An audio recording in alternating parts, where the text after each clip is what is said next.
mul on siis hea meel täna tegelikult anda väike ülevaade, siis natukene peegeldada tagasi seda eelpool räägitud ja panna seda natukene Eesti konteksti. Tegelikult ringmajanduse teemat on üritatud ka varem natukene lahata, aga mul on jube hea meel, et tänasel üritusel nii palju rahvast on, sest et ja varasematel kordadel, kui me siis Eesti Keskkonnajuhtimise Assotsiatsiooniga oleme proovinud seda teemat arutada ja ka muudel foorumitel rääkida sellest, siis on seal olnud nii-öelda käputäis inimesi. Nii et ma saan aru, et tegelikult ringmajandus ja kõik sellega seonduv, sellega on just õige aeg hakata tõsisemalt tegelema, sellest rohkem rääkima, sest et niinimetatud eeldused, millest me siin ka varem eelkõnelejad on juba puudutanud, ehk siis nii-öelda see raamistik, mis on vajalik. Muidugi ettevõte ise ja tema nii-öelda teadmised, aga kindlasti ka selline õiguslik raamistik või ütleme riik ja riigi poolt pakutud taust ning eelkõige tarbijad. Ja nii nagu me siin juba tegelikult varem rääkisime, te saite aru, kui ei ole tarbijaid, siis ei ole ka mõtet toota. Nii et see tegelikult see tarbijate küsimus võib-olla ongi see, mis Eesti ettevõtetele kõige suuremat probleemi tekitab võrreldes Hollandi ettevõtetega, kes istuvad või on lähedal, ütleme, kogu see nii-öelda ringmajanduse arendamine, innovatsioon laiemalt, aga ka raha on väga kontsentreeritult koos. Selline hea koostöö konsultantide, ekspertide, ettevõtjate vahel on igapäevane, siis meie ettevõtjad on nüüd natukene perifeerias. Meil on 2 probleemi. Meil on liiga vähe jäätmeid ja meil on väga piiratud turg. Nii et me peame tegelikult vaatama väljaspoole Eestit. Aga enne kui ma võib-olla lähen sellisesse konkreetsemalt, mitte väga konkreetseks ma ikkagi ei tohi minna, muidu mul on väga vähe aega. Tavaliselt ma räägin väga pikalt ja Markus vaata, et ma väga pikalt ei räägi, kutsu meid korrale. Et ma tahaksin siiski jääda põgusaks, aga enne kui ma hakkan rääkima võib-olla ettevõtluse seisukohast vaadatuna sellest ringmajandusest, võib-olla oleks mõistlik siiski ikkagi see taust avada ja vaadata tegelikult, et mis on see olukord Eestis. Kui ringne on vist õige sõna, kui tsirkulaarne kostub väga pahasti, ringne siis Eesti majandus on ja tegelikult see on oluline arvestada, et mis on selle majanduse struktuur, millised on need materjalivood, kõik see on tegelikult mõnes mõttes taustaks ja ma juba ennetavalt ütlen ära, et Eestis me natuke oleme stressatud või natukene rõhutud sellest, et meie üldised nii-öelda statistilised numbrid väljendavad meid jubeda murjamina. Ehk siis tegelikult, kui me räägime jäätmetekkest, siis Eesti on raudselt Euroopa ja üks maailma suuremaid jäätmetekitajaid. Üle 20 miljoni jäätmeid inimese kohta, Euroopa keskmiselt 4-5 korda rohkem, eks ju, kusjuures sellest 20 miljonist üle poole on, eks ju, ohtlikud jäätmed. See kõlab sellisena, et ega ausalt öeldes ma ei soovita teil kellegile oma välismaa sõpradele seda öelda, sest nad ei julge siia Eestisse tulla. Teine pool on materjalikasutus ja efektiivsus, ressursi tootlikkus, huvitavad teemad, millest alati räägitakse, mis tekitavad jällegi natukene stressi ühelt poolt ekspertide, teiselt poolt ettevõtete vahel ja seal vahel kindlasti siis nii-öelda riik ehk otsusetegijad, poliitikud, kes on ka natukene segaduses. Ehk siis, kui me vaatame sellist materjalikasutust, toormekasutust, siis Eesti on üks 3 Euroopa Liidu riigist, kes tegelikult materjali põhiselt ekspordib rohkem, kui ta impordib. Seal on palju muidugi reeksporti, eriti sellises elektroonikatööstuses, mis tänasel päeval väheneb, aga väga suured ressursimahukad nii-öelda vood, sellest samast ekspordis kuskil 50% on puit või puidutooted ja sellest omakorda 50% on töötlemata ümarpuit. Ehk siis selles plaanis me oleme ikkagi nagu väga arengumaa, eks me ekspordime palju sellist töötlemata ressurssi ja siin, kui me hakkame sellelt pinnalt vaatama, siis tekib kohe küsimus, et kas siis saaks midagi paremat teha, eriti kui me räägime puidu- ja metsatööstusest. Aga nii, kui sa hakkad seda teemat puudutama, siis tekib teiselt poolt jälle aktiivne reaktsioon, et tohiks nagu midagi teha. Tegelikult me näeme, et siin on mitmeid küsimusi, mida peaks mõistlikult kommunikeerima, rääkima ja mõtlema ja mitte olla selles lõksus natukene. Teine asi, kodumaine toormekasutus. Jällegi Eesti on Euroopa Liidus 3 riigi seas, kus kodumaine toormekasutus on üks suurimaid. jällegi selles toormekasutuses meie rist ja viletsus, õnn ja õnnetus ehk siis põlevkivi mängib siin suurt rolli. Ehk siis see põlevkivi ja põlevkiviõlitööstus ongi see, mis meil palju lööb sellise statistiliste andmete põhiselt templi otsa ette ja mõnes mõttes tekitab jällegi stressi ja väga palju sellist üleliigset müra, mis jällegi võtab palju aega ühiskonna vaidlustena ja jällegi ka poliitikud on sellesse kaasatud. Kogu möll käib igasuguse metsa, põlevkivitööstuse ja muude asjade ümber, aga selline innovatiivsus ja uute toodete arendamine, ringmajandus, see jääb nagu selliseks vähetähtsaks teemaks, mida vahet ja vahel siis laua peale korraks tõstetakse, aga mis kukub sealt kohe ära, sest et palju olulisemad teemad kipuvad ette tulema. Ja kui me vaatame siis Eesti ressursitootlikkust läbi sellise prisma, kus meil on siis ressursimahukad tööstused, eelkõige põlevkivi, kodumaises toormekasutuses on ka juba põlevkiviga sama suur kogus tegelikult mineraalset ressurssi, erinevad siis lubjakivipõhised tooted, mida kasutab meie kohati kuumenev ehitustööstus. Nii et tegelikult seda ressurssi läheb palju sisse ja selle kasutamine on küllaltki ebaefektiivne. Ja kui me vaatame nagu sellise suure jäätmekoguse kõrvalt, millest jällegi valdav osa läheb kõrvaldamisse ehk siis ei lähe ringlusse, siis tegelikult summa summarum, ma tegin siin ka eile õhtul hilja veel näpude peal kalkulatsioone, aga mõtlesin, et jätan selle siis mõnele doktoriüliõpilasele see kalkulatsioon üle teha või siis Keskkonnaministeeriumile, kui nad ei ole veel teinud. Aga minu arvutus oli see, et tegelikult Eesti majandussüsteem on ikkagi lineaarne, mis lineaarne. Ma panin reservatsiooniga, et alla 10%, aga see on siis kompliment meie riigile. Et tegelikult, kui me siit jällegi võtame selle põlevkivi ära, siis me oleme seal 10% lähedal. Nii kui me selle põlevkivi ja muud ressursimahukad asjad juurde paneme, siis me kipume tugevasti alla 5% jääma. Aga ma arvan, et mõistlik oleks tegelikult sektorid eraldi vaadata. Ja ma ei tahaks ka teha liiga põlevkivisektorile, sellepärast, et ka põlevkivisektor, energeetika, õlitööstus on tegelikult viimase 10 aasta jooksul väga palju teinud sõna tõsises mõttes ökoinnovatsiooni, ressursitõhusust, et tegelikult need kogused, need jäätmekogused, aga ka materjali efektiivsus, kasutusefektiivsus on väga palju paranenud.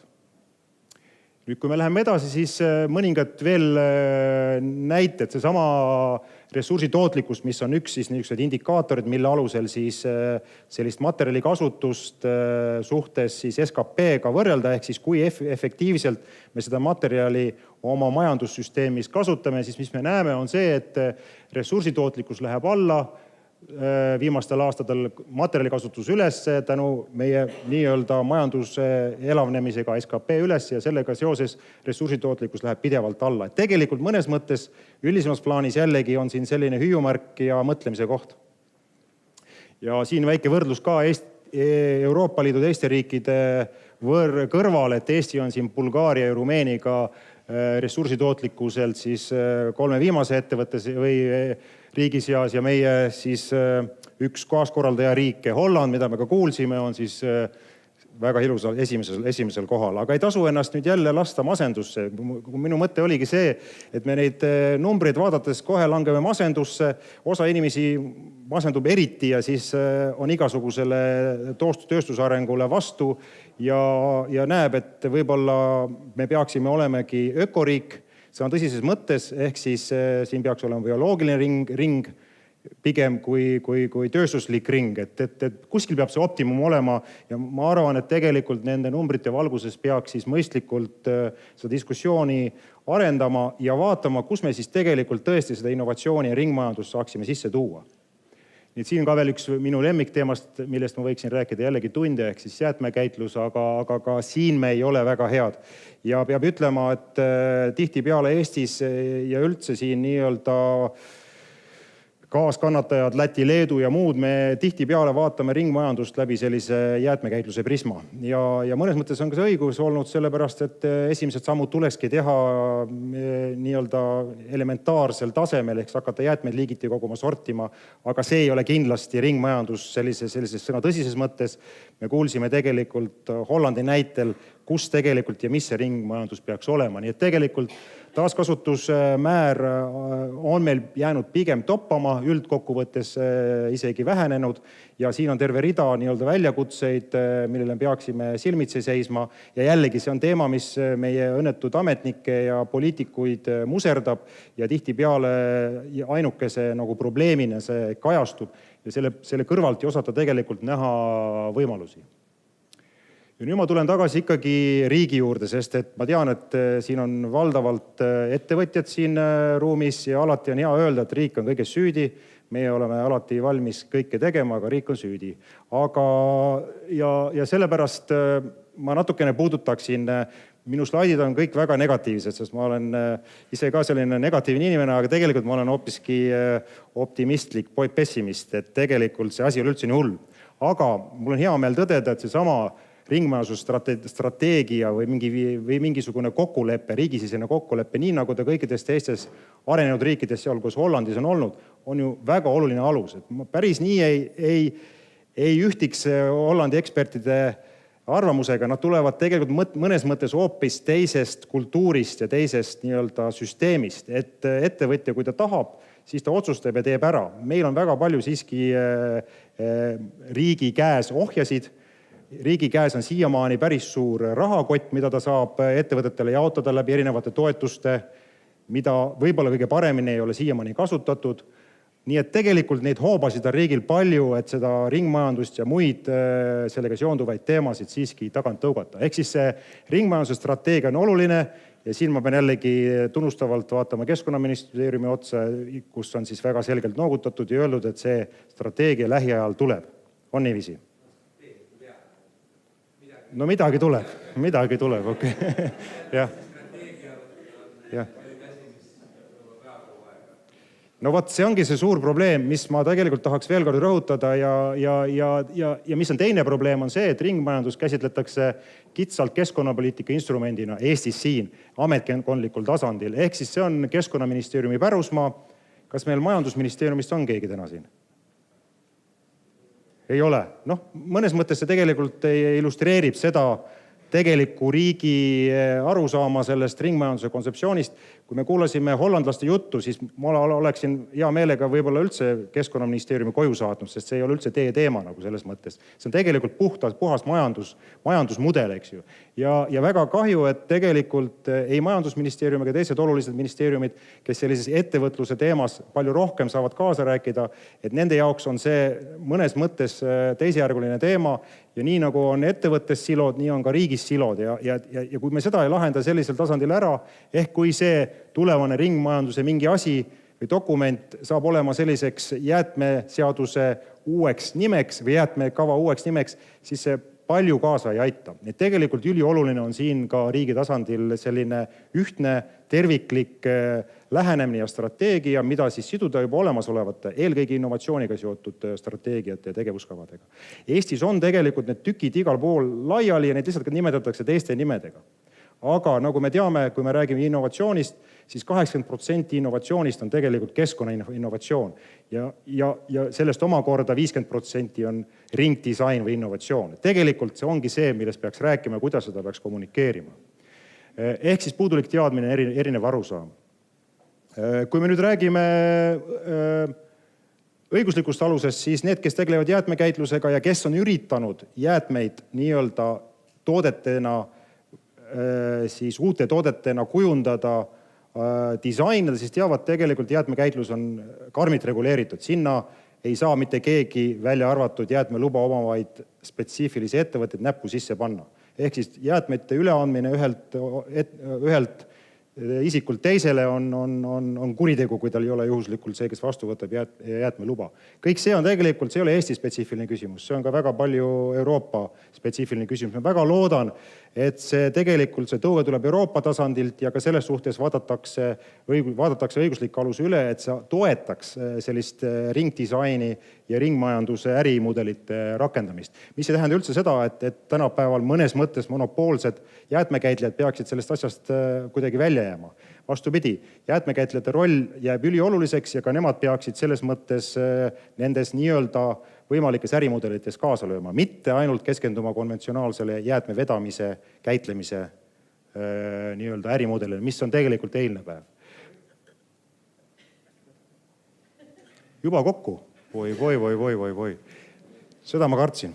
Nii, ma olen alles esimese slaidi juures, aga ma räägin ikkagi tarbijate juurde ka, kuna ma olen viimane, on niiviisi või? Enne seda paneeli. Mult ei ole küsimusi vaja küsida, saate minult hiljem ka küsida. Selles mõttes tarbijad valmisolek ülioluline. See on tegelikult Eestis problemaatiline ja tegelikult väga selgesti ettevõtjad, kes siin koha peal toimetavad ja on ringmajandusest 1,2 juba mõelnud, on väga sellisti ka hoomanud, et tegelikult see tänane Eesti tarbija ei ole veel valmis sellise, ütleme, ringdisainitud toodete laialdasemaks kasutuseks. See on ikkagi veel nii-öelda cool niši värk, aga positiivne on see, et nende inimeste arv suureneb. Teine asi, avalik sektor, ülioluline. Nüüd jällegi räägitakse keskkonnahoidlikest hangetest. Mõistlik oleks siia kõrvale panna ringhanked, millest tegelikult Euroopa Liit juba täna räägib. Nii et tegelikult olukord on nagu ta on, aga tulevik tundub helgem. Aga muidugi selge see, et kui sa tahad rikkaks saada, siis ei ole sul mõtet ainult Eesti turule keskenduda. Ja see on palju positiivsem. Ehk siis tegelikult meie põhisihtturud on ammu juba 2 sammu eespool ja tegelikult seal selline keskkonnateadlikkus on palju kõrgem. Ja nüüd ma jõudsin alles ettevõtete juurde, mis oli mu ettekande nagu põhiteema, aga tegelikult ma jätan selle natukene võib-olla teie endi diskuteerida, sest paneel osaliselt katab seda teemat. Ma ainult ütlen välja mõningad märksõnad, mida ju te kõik ju enam-vähem ka teate, ehk siis keskkonnaküsimuste integreerimine üldisesse ettevõtte juhtimissüsteemi on juba Eestis pikaaegne ja edukas olnud, aga kui me räägime sellisest ringmajandusest ja sellest kontseptsioonist, siis ikkagi põhirõhk on meil kogu see arusaam alates riigi tasandist kuni ka keskmise ettevõtteni on see, et me tegeleme ikkagi ressursitõhususega, jäätmetekke vältimise ja taaskasutamisega. Nagu me kuulsime Hollandi kolleegidelt, ringmajandus on palju enamat, eks ju, ikkagi tootearendus, kõik muud need uued asjad, kus tegelikult raha saab teenida, mitte see konventsionaalne lähenemine. Muidugi, esimene asi on see konventsionaalne lähenemine paremaks teha, aga siiski. Ehk siis oma tootmistegevuse paremaks tegemine ei ole see kindlasti see nii-öelda täismahus ringmajanduse lähenemine. Tootearenduse disain, siin on väga selge, et ühelt poolt on siinamaani olnud vähe haritud inimesi, kes võiks ettevõtetes töötada. Sellist kogemust, nagu Kerli-Meeli siin rääkis, et ettevõte võiks võtta ülikooli doktorandi, kuidas ta nimetas, praktiline doktorant, eks ju. Sellist imelooma pole vist Eestis isegi nähtud. Meil on väga teoreetilised need doktorandid. Et sellist asja, ehk siis ettevõtted kasutaks ära just noori inimesi ja integreerida seda sellisesse hariduse poolde on nagu ülioluline. Teine asi, mis ma tahaksin kindlasti välja tuua, on ettevõtete omavaheline koostöö. Nagu me nägime siin Hollandi neid väga vinget Amsterdami näidet, kuidas kõik on tööstussümbioosina omavahel seotud. Eestis on pigem kahtlustatakse üksteist. Hea näide, me käisime siin Markusega ettevõtetes ringdisaini auditit tegemas. Kui ettevõttel tekkis vajadus, ta nägi, et need jäätmed, mis naaberettevõttel tekivad, võiks sobida tema sisendiks, materjaliks. Ta läks seda küsima naaberettevõttelt, siis see hakkas kahtlustavalt vaatama. Äkki sa kurivaim saad sellest kasu? Ei, ma varem saadan selle prügimäele, aga sulle ei anna. Et selles mõttes, see mõnes mõttes kahjuks Eesti sellises ärikultuuris sees, et ei ole avatud suhtlemist. Aga ma väga loodan ja ka näen praegu, et tegelikult see paraneb. See peab paranema, sest vastasel juhul on väga raske sellist mõnusat ringmajandust rakendada. Kuidas sa võtaksid kokku? Ma näitan siia. Südametunnistust mul ei ole, aga mis puudutab neid ettevõtteid, siis tegelikult ma tahaks teha suure kummarduse. Meil Eestis on ettevõtteid, kes on rakendanud ringmajandust hästi. Nende nimed ei vaja siin üle kordamist, sest tegelikult nad on saanud tunnustust erineval tasandil, ka minister on nende kätt surunud mõnelgi. Kahjuks on suur osa neist majanduslikult kiratsevad, osa on ka pankrotti läinud. Nii et tegelikult siin on vaja tegelikult natukene toetust lisaks juurde. Ja kõik see jääb siis teile omal lugeda, sest ma arvan, mis puudutab neid võimalikke võimalusi edasi minna, ma võib-olla ainult hüüaks välja selle viimase punkti ehk ettevõtete initsiatiiv on vajalik. Üks selle ürituse korraldaja, Eesti Keskkonnajuhtimise Assotsiatsioon, on juba mõnda aega selles suhtes initsiatiivi võtnud ja valmis. Ja me oleme ka lubanud, et tegelikult me tahaksime siis sellise ringmajanduse platvormi ellu kutsuda, ehk kus EKIA võiks siis olla selline koordinaator, kes siis hakkaks tegelikult ettevõtete poolselt siis ühelt poolt ministeeriumitele või riigile partneriks olles sellist tüüpilist ja head Hollandi näidet rakendama. Nii et kui me 5 aasta pärast sellise ürituse korraldame, siis meil on need näited sellised, nagu täna me kuulsime Hollandist. Aitäh, Harri!